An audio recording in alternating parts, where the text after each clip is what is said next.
Hej, hej, witam wszystkich. Z tej strony Asia. Dzisiaj zapraszam Was serdecznie na moje wrażenia z kilku rozegranych scenariuszy w wersji demonstracyjnych prototypu gry Etherfields. Moją rozgrywkę, w ten tytuł możecie już zobaczyć na kanale On Table. Wytłumaczyłam również zasady, więc najwyższa pora powiedzieć, co o tej grze sądzę.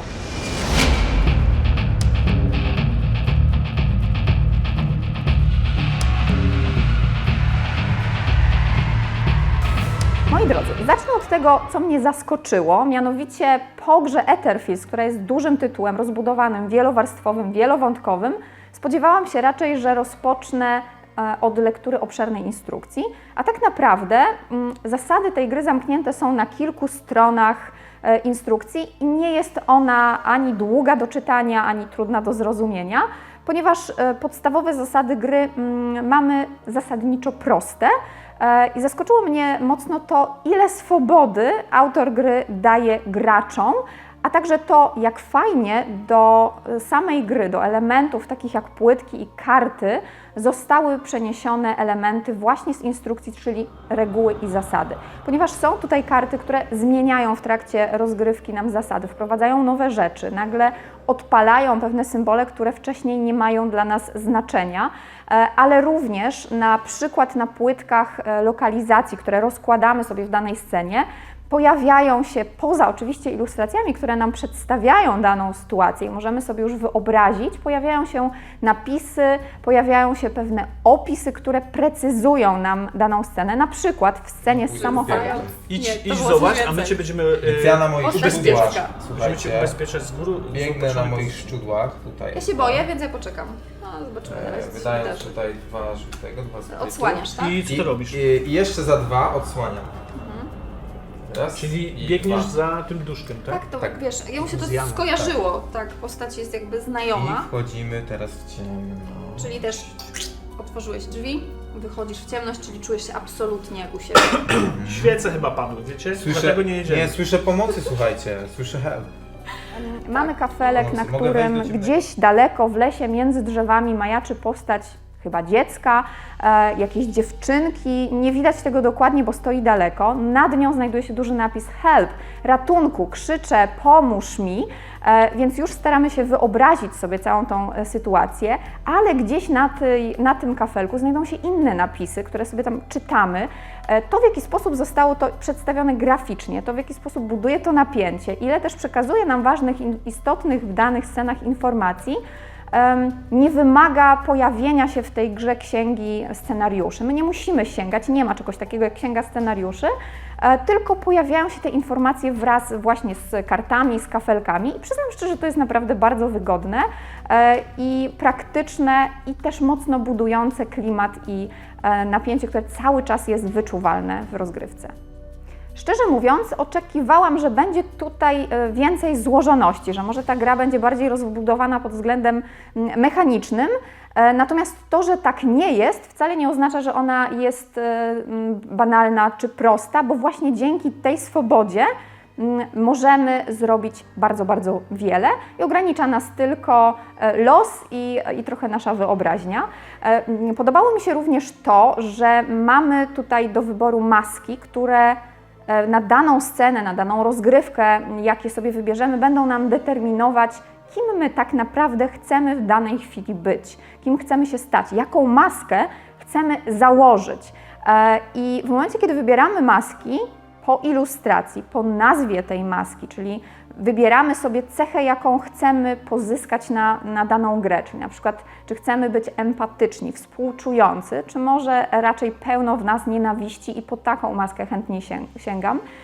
Dopiero później odwracamy, sprawdzamy, jakie te zdolności są, czyli nie ma tutaj takiej suchej kalkulacji, ok, to mi da takie zasoby, to takie chcę, bo ja sobie później łatwo pozamieniam. W przypadku takich gier, kiedy mamy za zadanie coś odkryć, dowiedzieć się, zgłębić jakąś tajemnicę, pozyskać jakieś informacje, i między innymi tak jest w Etherfields, można czuć, szczególnie na początku rozgrywki, się nieco zagubionym i mieć takie uczucie, czy ja na pewno dobrze gram, czy to jest zgodne z regułami, z zasadami i może nie zawsze być tak, że wyjaśnia to instrukcja, bo na przykład mamy na mapie, na płytce jakiś symbol i nie mamy kompletnie pojęcia, co on znaczy. W instrukcji go nie ma i nie wiemy, jak się zachować, co zrobić, czy powinniśmy brać go pod uwagę, czy też nie.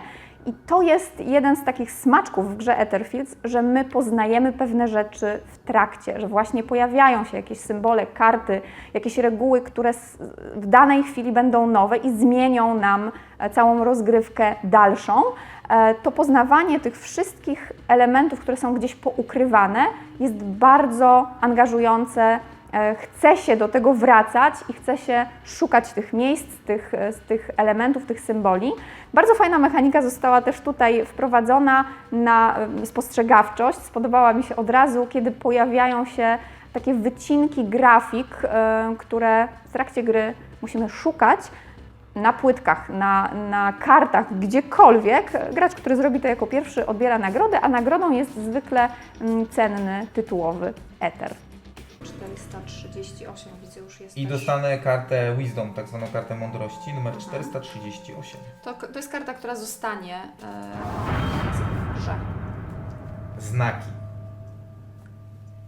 Od tej pory możemy patrzeć na znaki z koperty numer 77 i za każdym razem, kiedy któryś z graczy powiąże ten znak z tej koperty z dowolnym elementem w grze, czyli znajdzie jego jakby odpowiednik, to jest taka zagadka, to wtedy odwraca token i otrzymuje nagrodę. No, mamy tutaj sporo eterów w nagrodach. Czyli mamy tutaj takie małe tokeny, wycinki obrazków i my musimy je odszukać gdzieś na kartach, kaflach, dowolnych elementach gry. Jeżeli ktoś to zrobi, to od razu odsłania.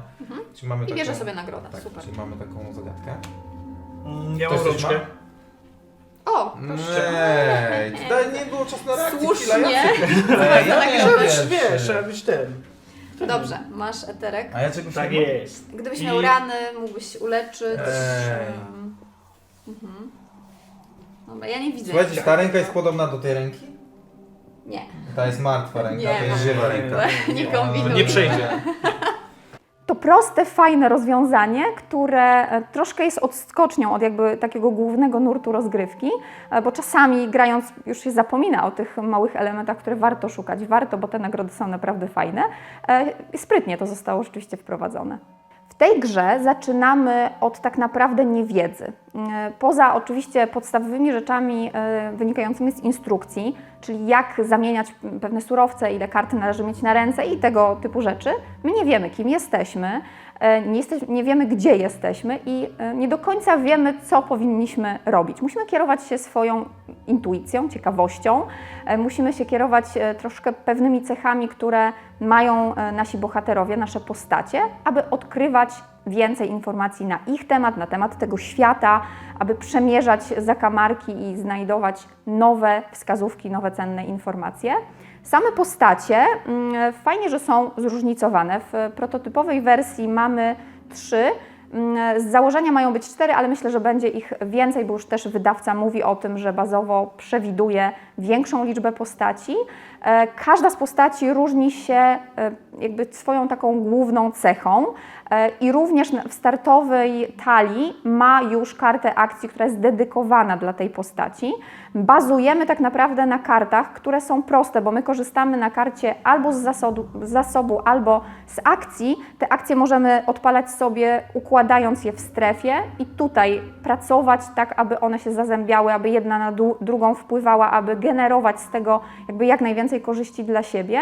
Natomiast możemy po prostu odrzucić kartę lub zamienić zasób i pozyskać sobie coś innego, więc tutaj ten mechanizm jest naprawdę prosty, nieskomplikowany, a to jak go wpleciemy i wykorzystamy w trakcie gry już tylko zależy od nas. Gramy kooperacyjnie, więc będziemy czuć właściwie od samego początku tego ducha drużyny. Podbite, jakby można powiedzieć, jest to przez to, że mamy dostępne na planszy przedmioty, które są dla wszystkich. Wybieramy sobie na początku, zanim wejdziemy w jakąś scenę, wybieramy sobie, jakie przedmioty są aktywne, czyli jako drużyna decydujemy, które z naszego jakby magazynu wykładamy sobie. Możemy wyłożyć 3 takie przedmioty. I tutaj jest rzecz, której troszkę mi brakuje. Ja oczekiwałam, że będę mogła rozwijać sobie swoją postać bardziej też indywidualnie. Drużyna, fajnie, idziemy razem, przeżywamy to wszystko gdzieś tam razem, ale my możemy przecież się rozdzielać, więc chciałabym mieć większy wpływ na rozwój mojej konkretnie postaci. Chciałabym móc pobrać sobie jakieś przedmioty, dla siebie, nie tylko dla drużyny. Nie wiem, być może tak będzie w trakcie rozwoju rozgrywki. Tak jak wspomniałam, grałam tylko w wersje demonstracyjne. Całkiem możliwe, że to jest w tej grze. Tak naprawdę, z tego co wiem, ma się pojawić możliwość współpracowania, pomagania sobie graczom nawzajem, bo w tych scenariuszach, w które ja grałam, takiej możliwości nie było, przynajmniej jeszcze jej nie odpaliliśmy, więc być może będę mogła w trakcie rozgrywki wzbogacać swoją postać o indywidualne przedmioty i bardziej budować ją. Na razie jest to możliwe tylko poprzez budowanie talii, czyli deck building, który jest dość prosty, bo te karty mają możliwości wykorzystania je na 2 sposoby. Więc to jest rzecz, której mi troszkę brakowało, a której oczekiwałam i spodziewałam się. Podczas naszej rozgrywki w grę Etherfields, która dostępna jest już na kanale, możecie sobie podejrzeć takie właśnie przykładowe tury graczy. To, że różnią się oni cechami, więc troszkę inaczej będą się zachowywać w różnych scenach. I oczywiście będzie się to zmieniać wraz ze zmianą naszej talii. Deck building powoduje, że będziemy mieć nowe, lepsze karty i będziemy mogli sobie budować różne akcje zazębiające się ze sobą.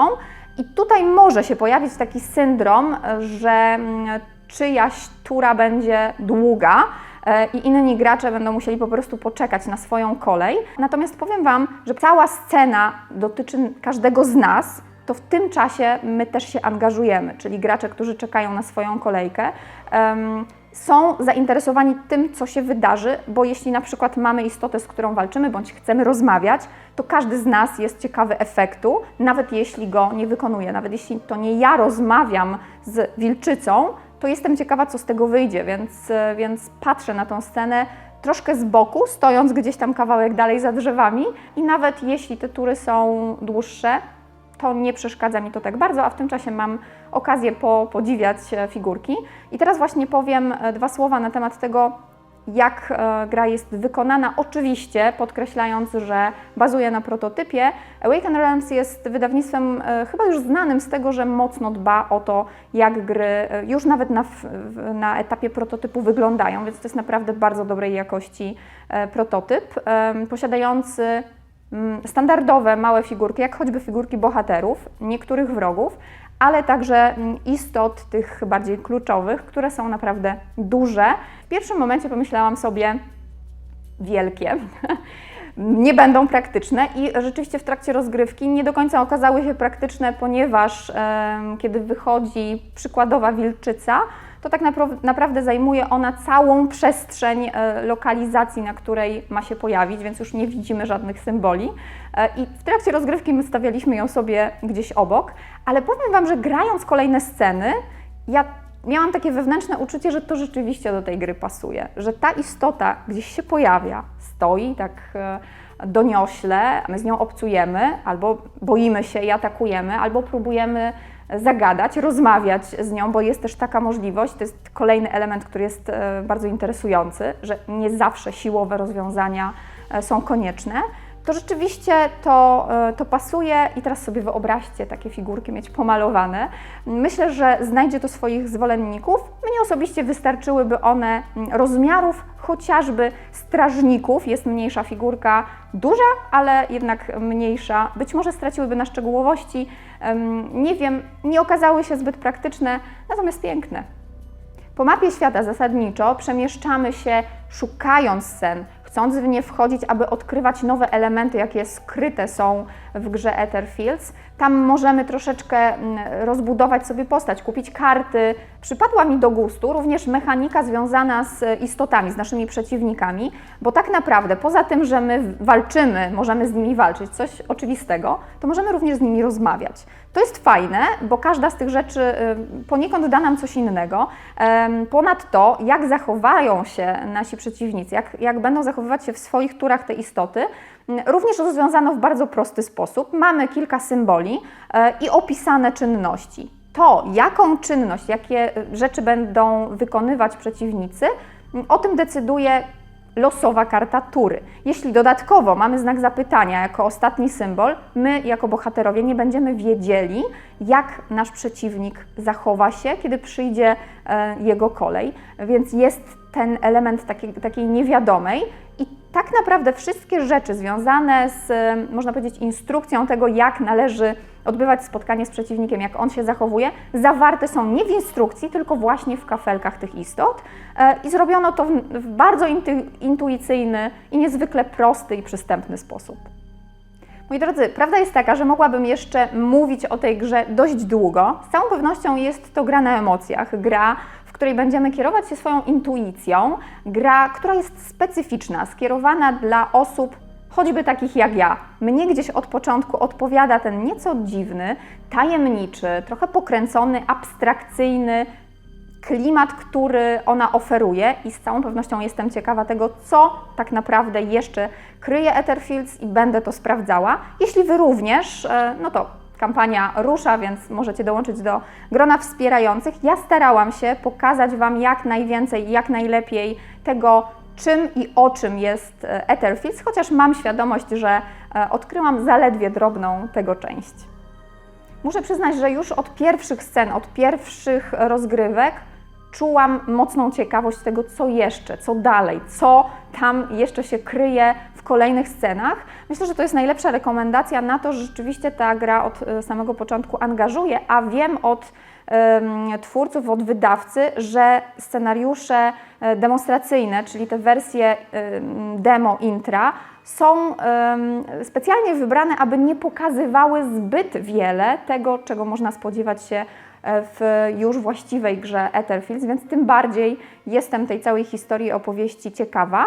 Podoba mi się to, że wszystko osadzone jest tak naprawdę we śnie, gdzie może wydarzyć się absolutnie wszystko, gdzie te sytuacje, sceny, postacie, istoty są kompletnie nieracjonalne, że to wszystko jest totalnie abstrakcyjne i dzięki temu rzeczywiste, bo pamiętamy, że jesteśmy w śnie, że śnimy, czyli może to być wszystko dziwne. Każdy element jest tutaj mocno osadzony w tym właśnie nieco pokręconym klimacie.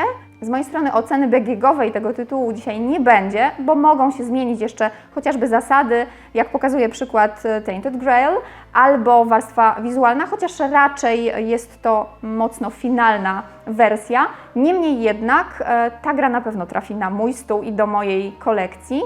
Ja serdecznie dziękuję za Waszą uwagę. Mam nadzieję, że ten materiał okazał się dla Was pomocny, jak również i zasady, i rozgrywka. Jeśli Wam się podobał, zostawcie łapkę w górę.